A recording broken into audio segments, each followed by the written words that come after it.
여러분 안녕하십니까? 아침의 매일경제 시간입니다. 저는 이상훈입니다.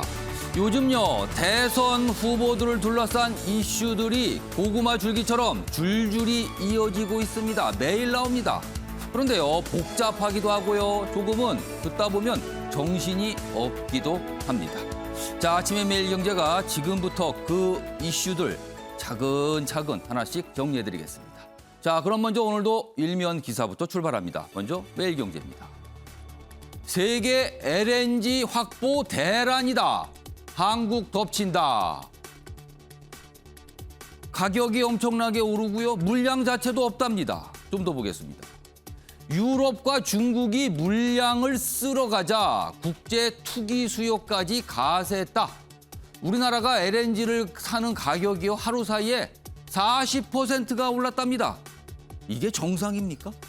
여기 그래프 좀 보겠습니다. 여기 보면 올해 초 쭉 갑니다. 그런데 여기 보면 뒷부분에 10월 5일, 10월 6일 가격이에요. 그런데 여기 보세요. 10월 5일 가격이 40달러가 안 됐어요. 이 기준이 있습니다. 이 가격의 기준. 그런데 하루 사이에 56달러로 치솟습니다. 이게 정상적인 가격이냐는 거죠.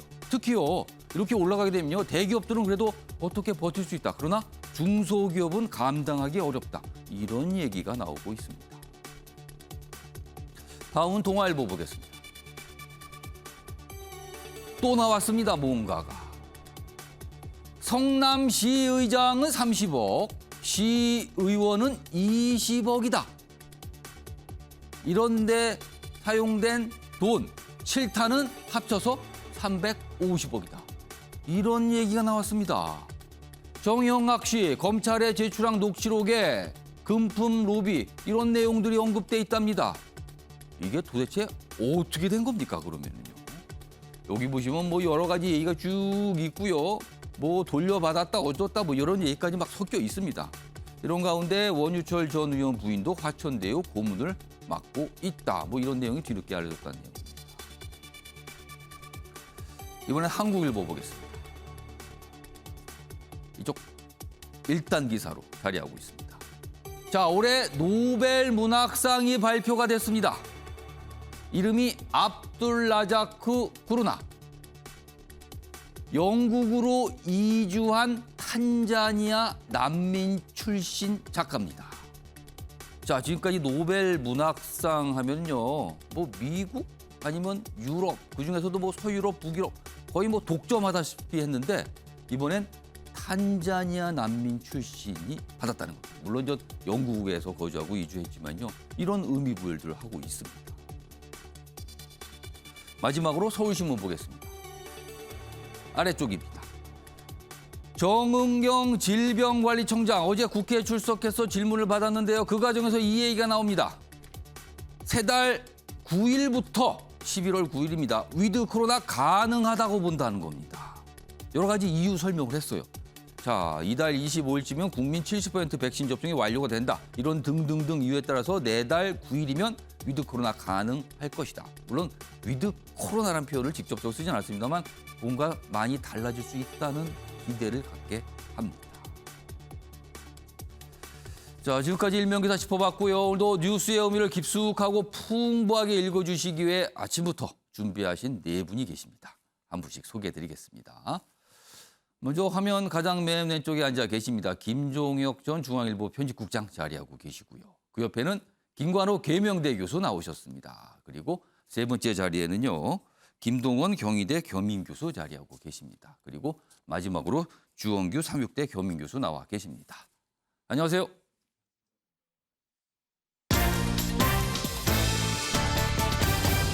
오늘 다룰 주요 이슈들을 한눈에 볼 수 있습니다. 아침을 여는 키워드 4가지가 준비되어 있습니다. 10월 8일 금요일 순서입니다. 하나씩 확인해 보겠습니다. 먼저 첫 번째 키워드 보시죠. 날짜 나왔다. 위드 코로나 얘기입니다. 이미 그 단계에 진입한 국가들 꽤 있죠. 우리나라도 몇 달 전부터 이 얘기 나왔습니다. 해야 되는 거 아니냐고. 그런데 구체적인 날짜가 제시가 됐습니다. 물론 아직 확정은 아니에요. 그러나 방역의 책임자가 그런 얘기를 꺼냈거든요. 상당히 의미 있게 들리고 있습니다. 두 번째 키워드는 금기어까지 등장했다. 여당 내에서 대선 경쟁과 관련해서 그동안 꺼낼 수 없었던 표현이 나옵니다. 한 대선 후보 진영에서 다른 대선 후보를 향해서요. 금기어 나왔다. 이런 키워드가 오늘 있습니다. 세 번째 키워드는 국민이 낯뜨겁다. 그러니까 그걸 보자니 국민이 창피하다는 거예요. 제1야당인 국민의힘 내부에서 벌어지고 있는 이른바 미신. 제가 그 표현을 좀 하나 쓸까 했는데 낯뜨거워서 안 쓰겠습니다. 그 표현 많이 들어보셨을 거예요. 이런 상황입니다, 지금. 마지막 키워드는 성전환자 군복무. 과연 어떻게 할 것인가? 어떤 결정이 하나 나왔거든요. 이거에 대해서 군 당국이 과제를 안게 됐습니다. 자, 그럼 아침에 매일경제 첫 번째 이슈는요. 코로나 그리고 방역과 관련해서 좀 다뤄보겠습니다. 첫 번째 이슈로 이 주제를 다뤄본 게 좀 한참 됐는데요. 오늘은 좀 깊숙하게 좀 건드려 볼 예정입니다. 먼저 어제 지금 국회에서 국정감사가 진행 중이잖아요. 어제 한 상임위에서 자영업자분이 나오셨어요. 그러면서 사정을 얘기하고 어떤 호소를 하는 목소리가 있었거든요. 먼저 그 모습부터 영상으로 확인해 보겠습니다.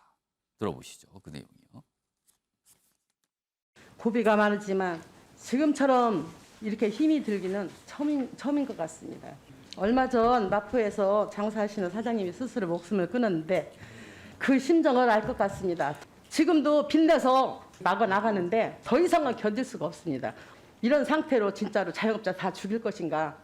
오늘 손님이 몇 명 오고 내일 몇 명 올지 그래서 예측을 합니다. 그런데 지금 정부에서 방역 수칙으로는 예측이 불가능합니다. 너무나 오랜 기간 제한을 받았다. 그리고 지금 정부가 제시한 수치가수로는 장사를 하실 때 뭔가를 예상할 수가 없다. 식재료 준비하는데 이걸 도대체 얼마를 할 것인가. 알도리가 없다. 이런 호소였습니다. 그러면서 정부 보고 적극적 지원을 해 주시라. 이렇게 또 당부를 했습니다. 자, 이런 가운데요. 오늘 기사 한 가지가 있습니다. 확인해 보겠습니다. 밤 10시에 문을 닫는 가게도 손실 80% 보상한다. 정부가 이런 쪽으로 방향을 잡았다는 겁니다. 이게 어떤 의미가 되냐면요. 여기는 아예 집합금지 대상이 돼서 영업을 못하는 곳 있죠. 거기는 80% 손실을 보상해 주겠다고 했어요. 그런데 그런 업종이 아니고 제한을 받는 업종이 있죠. 시간 제한 등등등 받는 업종에 대해서는 60%까지만 한다는 게 지금까지 정부 입장이었거든요. 그런데 이거를 80% 그러니까 집합금지 업종과 똑같이 80%로 높인다. 이런 방향으로 정부가 정했다. 이런 내용입니다. 좀 더 보죠. 당정 집합금지 업종과 동일 보상에 무게를 두고 있다. 대선을 앞둔 상황에서 또 찔끔 보상하는 거 아니냐. 이런 논란을 의식한 것 같다라고 배경을 분석하고 있습니다. 그래서 오늘 손실보상심의위원회, 그러니까 정부 당국에서 최종 결정할 예정이다. 그러니까 이 기사가 좀 미리 나온 거예요. 이런 방향의 논의가 있다라는 내용이에요. 손실보상하게 되면 최대 한 3조 정도 달할 듯하다. 이런 내용입니다. 요 얘기 좀 해보겠습니다. 김종혁 전 국장님, 앞서 영상도 봤습니다. 자영업자 호소였습니다. 근데 많은 분들이 말씀하시는 것 중에 하나가 정부가 재정 여력을 저런 자영업자분들, 정말 힘든 분들에게 집중했어야 되는 거 아닌가. 이른바 보편적 재난지원금과 관련해서 그런 얘기가 여전히 나오고 있거든요. 그렇죠. 이거 어떻게 보십니까? 저는 뭐 지금 80% 보상하겠다는 게 이제 만시지탄, 이 감이 있다 이렇게 생각을 하는데요. 지금 뭐 이 앵커 말씀하신 대로 많은 사람들이 얘기를 했어요. 정부의 재정 여력을 생각을 해야 된다. 예. 아시다시피 지금 국가 채무가 1,000조를 돌파를 했거든요. 그래서 이게 그 70년 동안 해방 이후 지금까지 그 국가 채무가 660조였는데 이 정부 들어서 400 몇십 조가 늘어나서 1,000조를 돌파를 했단 말이에요. 그렇다면 이렇게 빚이 늘어가고 있는데 이 코로나 시대에 어쨌든 자영업자들이나 소상공인들에 대한 지원은 불가피하단 말이에요. 그렇다면 이것을 어떻게 효율적으로 그 지원을 할 것인가에 대한 고민이 있어야 되는데 예. 아시다시피 경기도 같은 경우는 뭐 100% 전원에게 다 주겠다고 하고 예. 그다음에 뭐 이게 88%다 90%다 예. 해서 지원의 그 범위를 놓고서 정부 내에서도 끊임없는 논란이 있었는데 예. 기자들이 도대체 그 기준이 뭡니까? 그러니까 기준이 없었단 말이에요. 그러니까 저희가 보기에는 뭐 저뿐만이 아니고 많은 그 전문가들이 얘기를 했었는데 예. 코로나 시대에 손해 본 사람들, 자영업자나 소상공인처럼 무려 20여 명이 극단적인 선택을 할 정도로 힘든 분들이 있지만 예. 또 대신에 다른 플랫폼 사업 같은 것은 그것을 통해서 엄청난 부를 축적한 사람들도 있어요. 지금 상황이 사실 굉장히 어떤 기회가 되신 분들도 있어요. 그렇죠. 그런데 그런 차이를 아무것도 고려하지 않고 무작정 퍼주기를 하다가 저기 지금 이제 기사에는 대선 앞두고 찔끔 보상이라고 얘기를 하지만 제가 보기에는 예. 대선 앞두고 왕창 보상으로 바꾼 것 같아요. 하지만 과연 저게 지속 가능성이 있을 것이냐 이런 부분들에 대해서 우리는 의문을 품지 않을 수 없고 이 정부의 코로나 대책이라는 것이 과연 뭐냐라는 예. 것들에 대해서 정말 뭐가 뭔지 알 수 없다. 이렇게 비판적일 수밖에 없습니다. 자, 김건욱 교수님. 네. 사실 지난해 한번 보편적 재난지원금이 지급됐고요. 지금 사실 보편인지 아닌지 좀 혼동되지만 상당히 높은 비율에 거의 90%에 육박하는 정도로 소득 하위 90%가 한 10% 빼고 거의 다 받게 되는 상황이 있죠. 그리고 경기도는 아예 나머지 다 주겠다라는 방침이 돼서 좀 진행 중인데 그런 정책을 펼 때 정부가 지난해 경우 올해 내세운 이유 중에 하나가 경제 활성화다. 그러니까 보편적으로 지급해서 돈이 풀리게 해야 된다. 이거 목적. 그리고 국민에 대한 위로 성격도 있다. 이렇게 설명을 했거든요. 그런 가정의 자영업자분들은 집중적인 지원 좀 제발 해주세요라는 호소를 하고 있거든요. 이 상황을 어떻게 이해하고 있습니까? 그러니까 지금 일종의 딜레마죠. 그러니까 사실상 우리가 이 2년 가까이 지금 전개되고 있는 코로나 상황 속에서 예. 국민 전체도 사실 피해자거든요. 그러니까 우리가 보편적 재난지원금을 시행한 것은 딱 한 번이에요. 그리고 예. 이제 지난번에 지금 진행되고 있는 것이 90%니까 얼추 한 2번 정도 된 거죠. 지금 진행했던 거는 이제 보편과 선별의 이제 애매한 위치에 좀 그 있어요, 사이에 사실은. 좀 있는 것 예. 같아요. 그런데 중요한 거는 피해를 집중적으로 본 분들은 사실 소상공인, 자영업자 그리고 또 근로자분들도 굉장히 많은 예. 거기에 이제 대상이 되는데 또 그렇지 않은 분들도 여기에 많은 피해를 보고 있는 부분이 있어요. 그러니까 우리가 차상이다 뭐 이런 말씀들을 하잖아요. 그런 분들도 사실은 어느 정도 지원해야 될 필요성이 있는 것이고 또 우리가 11월 9일부터는 어느 정도 이게 이제 일상화로 이제 전개되는 장면에 놓여 있잖아요. 그러면 사실상 어떻게 보면 이제 이 뭐 경기 회복이라든가 뭐 예. 이런 부분도 정부로서는 고려하지 않을 수 없는 그런 부분들이 있는 것이고 그러니까 이 재원은 한정돼 있는데 이것을 예. 어디다가 투자를 하느냐 뭐 이게 충분하다 그러면 모든 분들에게 다 그리고 100% 보상하면 좋겠지만 그 부분들이 좀 어렵잖아요. 그러니까 지금 뭐 80%로 이제 모든 분들을 영업 제한까지 올렸다는 것만으로도 좀 긍정적인 효과가 나올 수 있을 것 같은데 예. 정부에도 사실은 여러 가지 고충이 많죠. 우리나라가 이제 사실 부채 비율이 정부가 한 43, 44 요 정도로 이제 사실 많이 올랐어요. 예. 그런데 다른 나라에 비하면 여전히 좀 안정적입니다. 그러니까 일본 같은 경우에 120, 30, 예, 예. 미국 이제 일본이 250 정도, 이 미국이 한 120, 30 정도 예. 되거든요. 그러니까 관리한다는 그런 차원은 있긴 하지만 사실 여러 가지 어려움이 분명히 존재하는 것이고 예. 그래서 사실 뭐 여러 계층 또는 뭐 소상공인들, 자영업자들 불만은 분명히 있을 수밖에 없는 것이고 그 안 속에서 노력을 한다. 뭐 이렇게 봐줘야 될 것 같습니다. 김동훈 교수님께는 제가 전망을 하나 좀 질문 드릴게요. 혹시요. 지금 전 국민 뭐 국민 지원금이라는 이름이 붙었죠. 최근에 지급되기 시작한 거는요.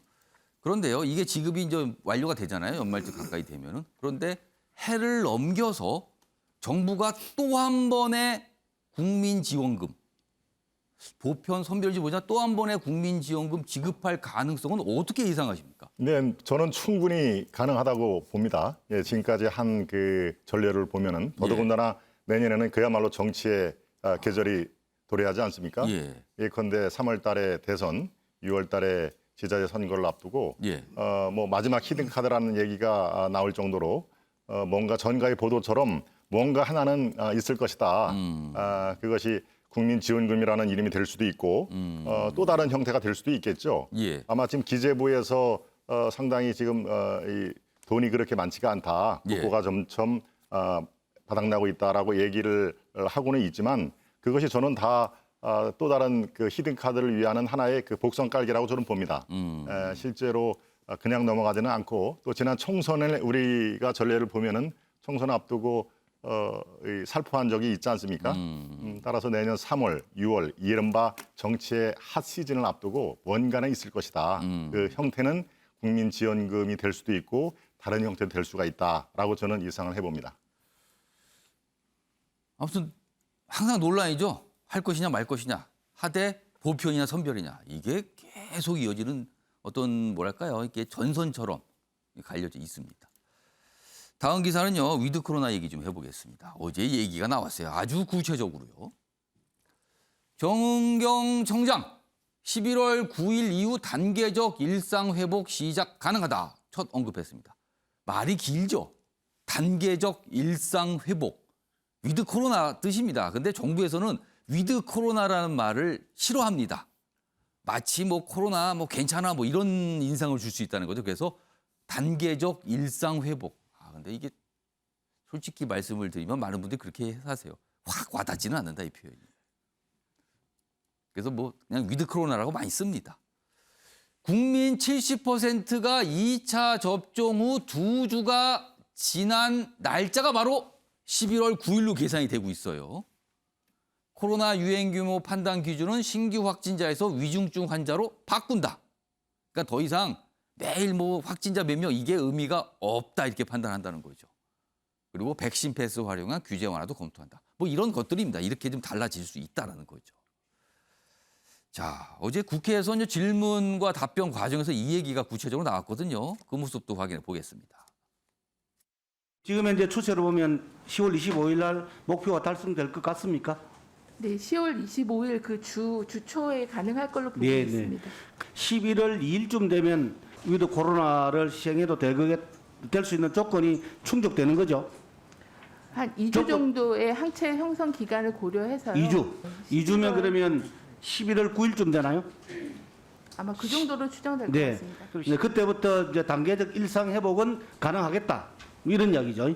시작을 네. 해볼 수 있겠다는 말씀입니다. 단계적 일상 회복, 위드 코로나 이 얘기가 나온 겁니다. 주원규 교수님. 네. 11월 9일하고 날짜도 구체적으로 나오고 뭐 동의하고 뭐 맞네요. 뭐 이렇게 왔다가 주고 받았어요. 대화가. 위드 코로나 그때쯤이면 시행하는 거 적합하다고 보세요? 아니면 약간 다른 의견을 갖고 계세요?